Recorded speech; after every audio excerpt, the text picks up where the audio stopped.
তারেক রহমান উদীয়মান নক্ষত্র, এবং সেখানে গেছে ডক্টর ইউনূস। নিশ্চয়ই তার সাথে কথা বলতে হবে, তো তার সাথে কথা বলেছে এবং এখন একটা শান্ত পরিবেশ তৈরি হয়েছে। ইলেকশন ফেব্রুয়ারির মধ্যে হয়ে যাবে, হয়ে গেলে ডেফিনেটলি বিএনপি তো 200+ বা 250 পেয়ে যেতে পারে। এবং তারেক রহমানের সাথে আমার যদ্দূর জানা মতে তারেক রহমানের সাথে ডেমোক্রেটিক ওয়ার্ল্ডের ভালো যোগাযোগ আছে। বিগেস্ট ডেমোক্রেটিক কান্ট্রি ইন্ডিয়া, তারও যোগাযোগ আছে। তারেক রহমান যদি গভর্নমেন্ট করে প্রধানমন্ত্রী হিসেবে, ভারতের সাথে মিলেমিশে কাজ করতে হবে। শেখ হাসিনার ইস্যুতে মোদী সরকারের আবার জয়লাভ করার কোনো সম্ভাবনা আছে কিনা? না, মোদী সরকার যদি জয়লাভ করে সে নিজস্ব পলিটিক্সের মাধ্যমে জয়লাভ করবে, তাতে হাসিনার কোনো অবদান নাই, হাসিনার কোনো উপাদান নাই। তবে হাসিনাকে সে জায়গা দেওয়া তার কিছুটা পপুলারিটি কমেছে। ডক্টর ইউনূস স্যার লন্ডনে তারেক রহমানের সঙ্গে দেখা করার পরে বাংলাদেশের রাজনীতি শান্ত হয়ে গেছে, সবাই একটা আশার আলো দেখছে। এই বিষয়গুলোকে আপনি কিভাবে দেখছেন?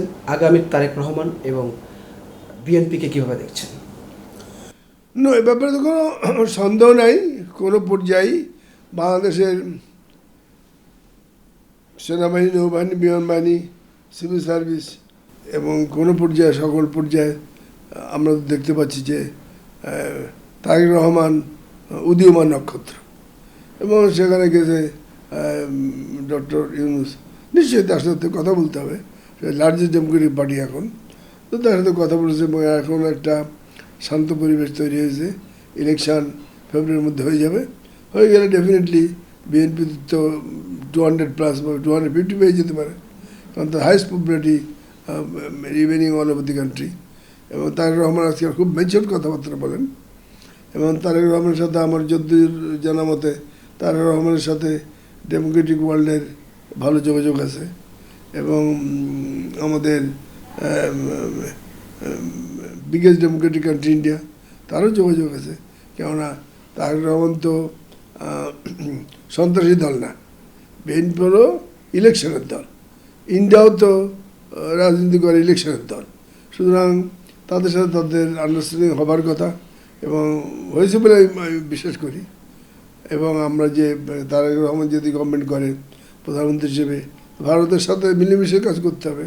We need India, India needs us. সুতরাং ভালো হবে উভয় দেশে যদি যদি ইলেকটেড গভর্নমেন্ট আসে, তাহলে সেটা good for the country, good for both the country's. Elected government খুব ইম্পর্টেন্ট। এই যে আমি এখন সচিবালয়ে যাই, বিশৃঙ্খলা দেখি, ওই যে টিএনও ডিসি অফিসেও আমার তো অফিসার অ্যাসোসিয়েশনের আছে, যোগাযোগ আছে, বিশৃঙ্খলা। কিন্তু the moment there will be election, and the moment there will be a elected government taken over, দেখবা সব কিছু একদম সুন্দরভাবে আবার চলতেছে। সেই জন্য I wish that very soon will get a elected government. আমি বাংলাদেশের বীর মুক্তিযোদ্ধাদের নেতা হিসেবে একটা কথা বলতে চাই। আমার এই দেশের কাছে দায়বদ্ধতা আছে।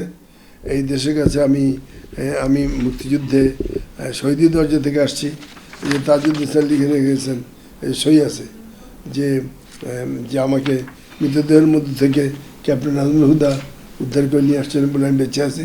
তার আমি তখন শহীদ হয়ে গেছিলাম। সুতরাং আমি শহীদি দরজা থেকে ফিরে আসছি আমার আল্লাহর অসীম কুদরতে, এবং সেই হিসেবে আমার একটা বিষয় বলার হক আছে, এবং দেশবাসী ভাই বোন সকলের শোনার হক আছে। আমাদের দেশের সবচেয়ে বড় ট্র্যাজেডি হলো আমরা একজন বেনেভোলেন্ট ডিক্টেটর যেমন মাহাতির মোহাম্মদ, লি কুয়ান ইউ, এরকম কাউকে পাচ্ছি না। এরকম একজন পাওয়া দরকার। না পেলে আমাদের গভর্নমেন্টকে, আমাদের দেশটাকে আমরা গড়ে তুলতে পারছি না। সবসময় দেখা যাচ্ছে দুর্নীতি ছেয়ে যাচ্ছে। প্রেসিডেন্ট, প্রধানমন্ত্রীর অফিস দুর্নীতিতে লিপ্ত, মন্ত্রী অফিস দুর্নীতিতে লিপ্ত, সচিবদের অফিস দুর্নীতিতে লিপ্ত, জেনারেলদের অফিস দুর্নীতিতে লিপ্ত। ফলে বাংলাদেশ যে মুক্তিযুদ্ধের মাধ্যমে 30 লাখ শহীদের রক্তের উপর দিয়ে বাংলাদেশ জন্ম নিল, সেই বাংলাদেশের যে পূর্ণ বাংলাদেশ হবে, পূর্ণময় বাংলাদেশ হবে, দুর্নীতিবিহীন বাংলাদেশ হবে, সেটা আমরা পাচ্ছি না। এটাই বড় ট্র্যাজেডি, এটাই বড় দুঃখের। আমরা মনে করি যে আমাদের দেশে আমরা একজন শাসক চাই যিনি দুর্নীতির ঊর্ধ্বে থাকবেন। দুর্নীতি দেখলে উনি একদম তাকে তৎক্ষণাৎ তার বিরুদ্ধে সর্বোচ্চ শাস্তির বিধান করবেন। আমি দুর্নীতির বিষয়ে একটা খলিফা ওমরের কথা বলতে চাই। এটা হিস্ট্রি অফ সারাজিন স্যার আমির আলী ওই বইতে আছে। তাতে হযরত ওমর আবু বকর রাদিয়াল্লাহর অফিসে তার গ্রামে কিছু লোক আসছে বিকালে, তো ওনার স্টাফ বলে, স্যার খলিফা আপনার গ্রাম থেকে 6-7 জন আসছে দেখা করতে। তো বললো যে ওদের কাজ এত আছে, আমি এসব শেষ করি, ওদের মগরের পর আমার রুমে নিয়ে আসো। তা তারপর মগরের নামাজের পর ওরা আসছে, আসলে ওরা যখন ঢুকছে, ওনার গ্রাম থেকে আসছে ঢুকছে, তখন খলিফা আবু বকর রাদিয়াল্লাহু ওদের দেখে হাত দিয়ে ওই ল্যাম্পটা, যে ল্যাম্প জ্বলছিল কুপিটা হাত দিয়ে নিভাই দিল।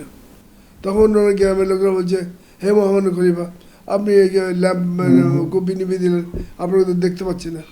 তো বলল, না দেখার দরকার, তোমাদের তো আমি চিনি, তোমরা আমাকে চিনো, আর আমাদের তো দেখার দরকার নেই, এখন তো আমি বুঝতে পারবো।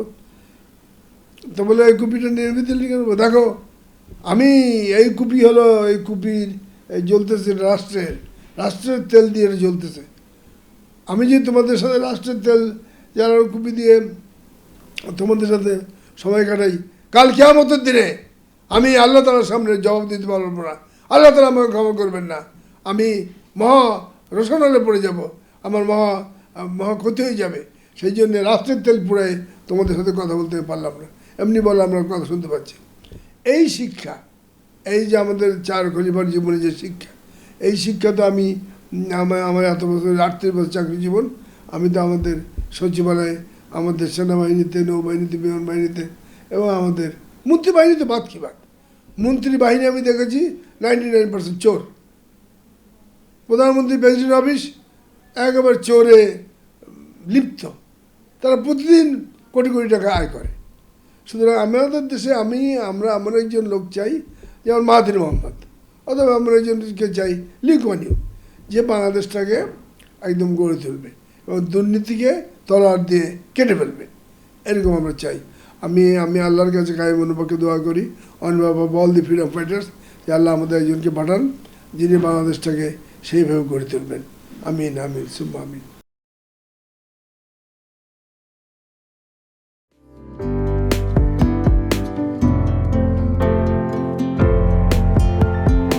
পহেলা জানুয়ারি 2025 ইউটিউব জার্নালিজমের অগ্রদূত changeTV.press 6 বছর পেরিয়ে পা রাখলো গর্বিত সাথে।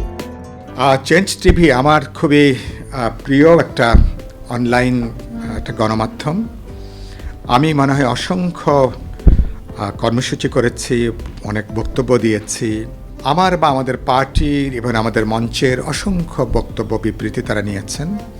আমার নামই মনে করি বাংলাদেশে রাজনৈতিক, সামাজিক, সাংস্কৃতিক, বুদ্ধিবৃত্তিক জগতেরও যারা আছেন, চেঞ্জ টিভি চেষ্টা করেছে সবার বক্তব্য নিয়ে আসার জন্য। আমাদের দুর্দিনে চেঞ্জ টিভি আমাদের সাথে ছিল, যখন প্রবল প্রতিকূল সময় আমরা পার করছি, বৈরী সময় পার করছি।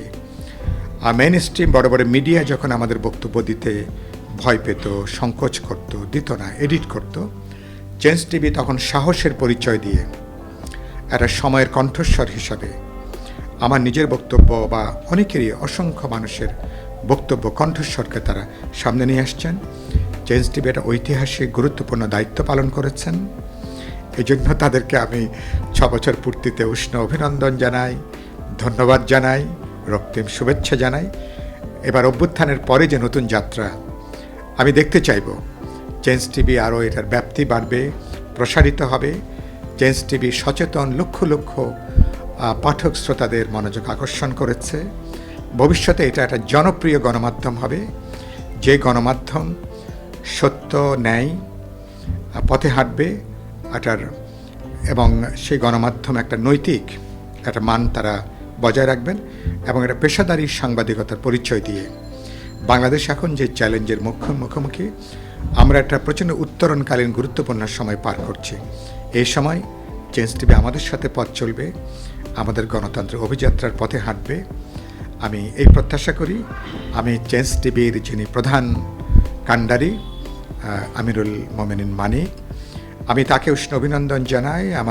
আমার অনুজ প্রতিম মানুষ, তিনি অসাধারণ সৃজনশীল মানুষ, উদ্যোক্তা মানুষ, তিনি একজন কর্মবীর, তাকে আমি শুভেচ্ছা জানাই। এবং আলী সহ এই পর্যন্ত চেঞ্জ টিভির যারা এর সঙ্গে যুক্ত আছেন, যে টিমে যারা যুক্ত আছেন, সাংবাদিক, কলাকুশলী, সবাইকে আমি এবং আপনারা যারা চেঞ্জ টিভির ভক্ত, শ্রোতা, অনুসারী, আপনাদের জন্য আমার উষ্ণ অভিনন্দন, উষ্ণ শুভেচ্ছা। আশা করি আপনাদের যাত্রাটা আগামী দিনে আরও আনন্দদায়ক হবে, সফল হবে। বাংলাদেশের গণতান্ত্রিক অভিযাত্রার পথেও চেঞ্জ টিভি হাঁটতেই থাকবে। changetv.press, এক ফোঁটা হলুদ নেই।